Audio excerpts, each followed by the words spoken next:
2024 regular season is in the books, and what an incredible season of football it was.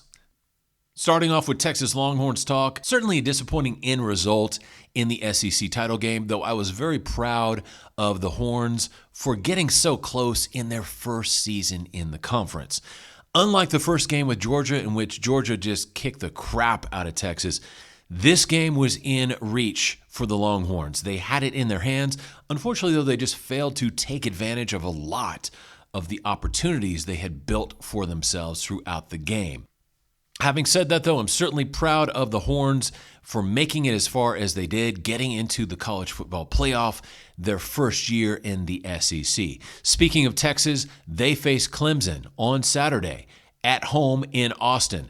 Currently, Texas favored by 12 points. I see the Longhorns covering the spread. I've got Texas winning 34-17 over Clemson at home, advancing to the second round of the playoffs.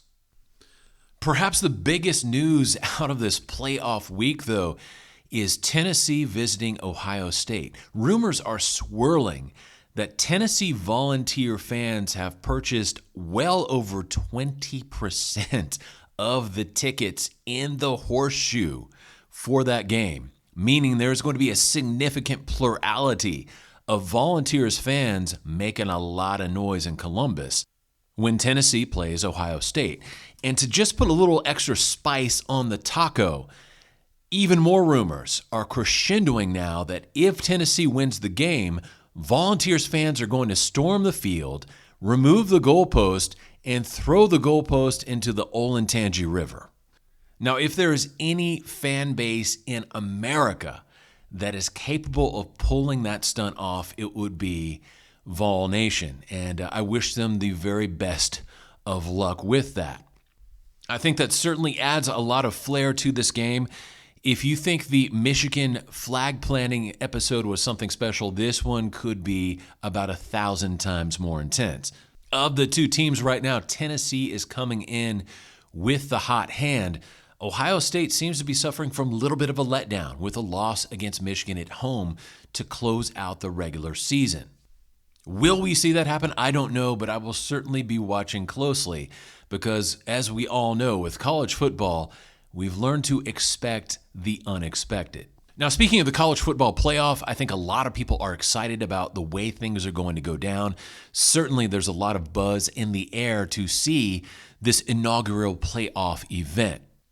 One change that I would like to see happen, though, is that second round games need to be held on college campuses. Currently, we are expecting some of these fan bases to go to neutral sites for their conference title games, for second round games, for third round games, and then for the college football championship. And that, to me, is excessive. If we're going to have this 4-round system of playoff in place, we need to reward the teams that have done well, and more importantly, reward the fan bases that support them. So everyone's talking about the changes they'd like to see or the things that they don't like right now with the 12-team format. One thing that jumps out and one thing that should be fixed in 2026, let's have these second-round games on campus. Let's reward the teams that have busted their butts and done well. More importantly, let's reward those fan bases as well. Overall, this should be a lot of fun to see what happens in the postseason. A lot of interesting matchups are on the way. Seeing some new teams come back into the forefront that have not been there in 40 years, and I'm talking about SMU. So it's going to be a lot of fun to see what happens. I can't wait to see it all, and I hope you enjoyed as much as I do. This is Kevin saying hook 'em horns, God bless you, and I'll talk to you Sunday for the hangover. Bye.